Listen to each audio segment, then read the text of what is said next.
अगर आप भी चाहते हैं कि आरसीएम म्यूजिक के वीडियो सबसे पहले आप तक पहुंचे, तो लाल बटन को दबा के चैनल को सब्सक्राइब जरूर करें और साथ में बेल आइकन को दबाना ना भूलें।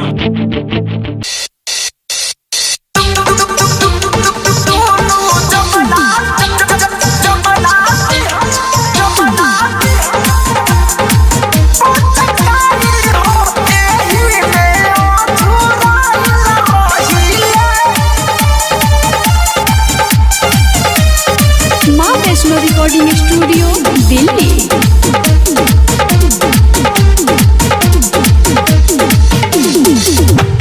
ननदो लहसुन खरुआ तेल कर गरम, हल्ला जो कहलो नइखे जात लागे सरम। ननदो लहसुन खरुआ तेल कर गरम, किला जो कहलो नइखे जात लागे सरम। पहिले राते देहले कहमर करकाई हो, यही से लहरुआइल रहिले कि दुनु जबाना दिहले हमर पुचकाई हो, एही में अझुराइल रहिले।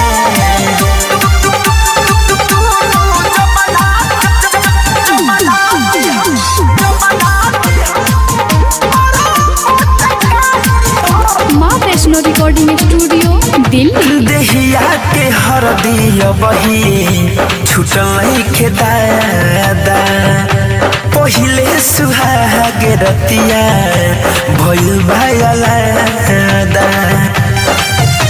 अरे सखी देहिया के हरदिया बही छुटल नइखे दादा, पहिले सुहाग रतिया भइल भायलादा। कि पानी पियाहू के मौका नहीं दिहले हो, ई दुख सखी तोहसे कहिले। पहिले राति दिहले कमर करकाई हो, एही से लहरुआइल रहिले।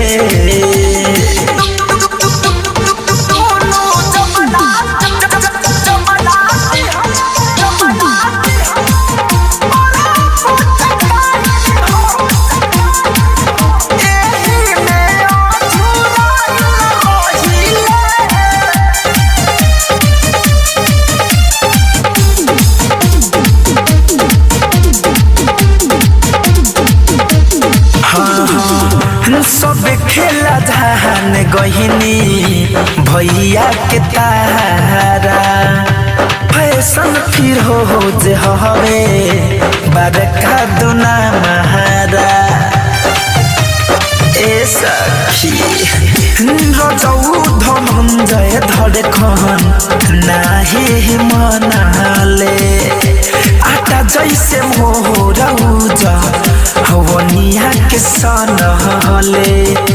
तदहरदा भीतरे भीतरे हम छुपाई हो, रजाई में नुकाइल रहिले।